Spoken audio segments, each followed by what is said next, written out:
Primary TET ২০২৩ অনুষ্ঠিত হতে চলেছে আগামী ২৪শে ডিসেম্বর। এই টেট পরীক্ষাকে কেন্দ্র করে প্রাইমারি বোর্ড কিন্তু একগুচ্ছ নির্দেশিকা জারি করেছে। প্রাইমারি বোর্ড তারা কিন্তু তাদের কাজে কোনো রকম কোনো খামতি তারা চাইছে না। তারা কিন্তু যথেষ্ট তৎপর এবং যেন এই পরীক্ষা কন্ডাক্ট করাতে তাদের কোনো রকম কোনো খুঁত তারা কিন্তু রাখতে চাইছে না। তারা সেই জন্য কিন্তু তারা একগুচ্ছ নির্দেশিকা জারি করেছে। অবশ্যই পরীক্ষা প্রার্থীদের সঙ্গে অ্যাডমিট কার্ড অবশ্যই নিয়ে যেতে হবে।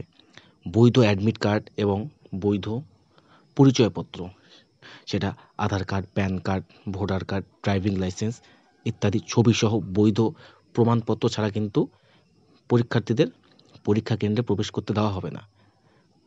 পরীক্ষা শুরু হওয়ার 2 ঘন্টা আগে কিন্তু পরীক্ষা কেন্দ্রে প্রবেশ করতে হবে, কারণ পরীক্ষা কেন্দ্রে একটা ফ্রিস্কিংয়ের ব্যাপার আছে।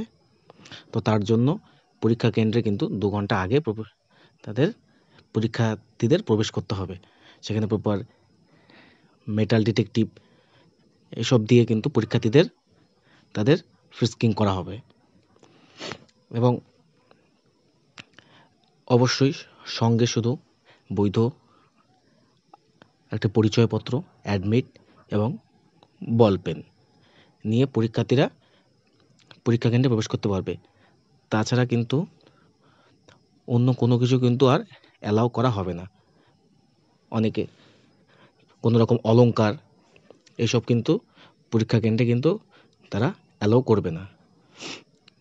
আর যদি কেউ শারীরিক প্রতিবন্ধী হয়ে থাকে তাদের কিন্তু নিজস্ব জেলার যে ডিআই অফিস আছে সেখান থেকে তাদের একটা ডকুমেন্ট নিয়ে যেতে হবে সেখান থেকে, যাতে তারা এক্সট্রা তাদের সময় তারা দাবি করতে পারে।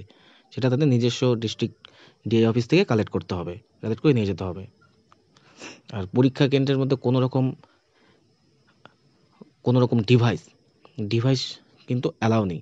যদি সেক্ষেত্রে কারোর কাছে কোনো রকম কোনো ডিভাইস পাওয়া যায়, সেক্ষেত্রে কিন্তু তার পরীক্ষাটাই কিন্তু সেগুলো বাতিল হয়ে যাবে এবং তার বিরুদ্ধে কিন্তু আইন অনুযায়ী ব্যবস্থা গ্রহণ করা হবে। তাই সবাই যথাসময়ে কিন্তু সবাই পরীক্ষা কেন্দ্রে পৌঁছে যাবে এবং যে নির্দেশিকাগুলো অ্যাডমিটে বলা আছে সেগুলো কিন্তু সবাই কিন্তু একটু মাথায় রাখবে। তাই সবাই একটু আগে পরীক্ষা সেন্টারে পৌঁছবে, কারণ সেখানে বায়োমেট্রিক পদ্ধতি থাকছে। বায়োমেট্রিক করে তারপর কিন্তু পরীক্ষার হলে ঢুকতে হবে। তো প্রথমে গেটে পরীক্ষা কেন্দ্রের গেটে কিন্তু প্রথমে ফ্রিস্কিং যেটাকে বলা হয়, চেকিং হবে। সেখানে মেটাল ডিটেকটিভও থাকবে। চেকিং করার পর তারপরে গিয়ে সেখানে বায়োমেট্রিক করতে হবে। সেই বায়োমেট্রিক করার পর তারপর কিন্তু গিয়ে পরীক্ষা কেন্দ্রের রুমে ঢোকা যাবে।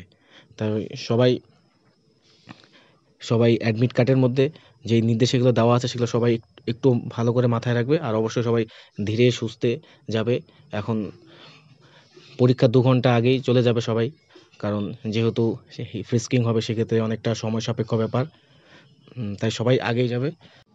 আর অবশ্যই অ্যাডমিটের মধ্যে নিজের নাম, রোল, কোশ্চেন বুকলেট নম্বর এগুলো কিন্তু খুব ঠান্ডা মাথায় ধীরে সুস্থে লিখবে, কেননা ভুল হয়ে গেলে কিন্তু তোমরা আর ওএমআর পাবে না।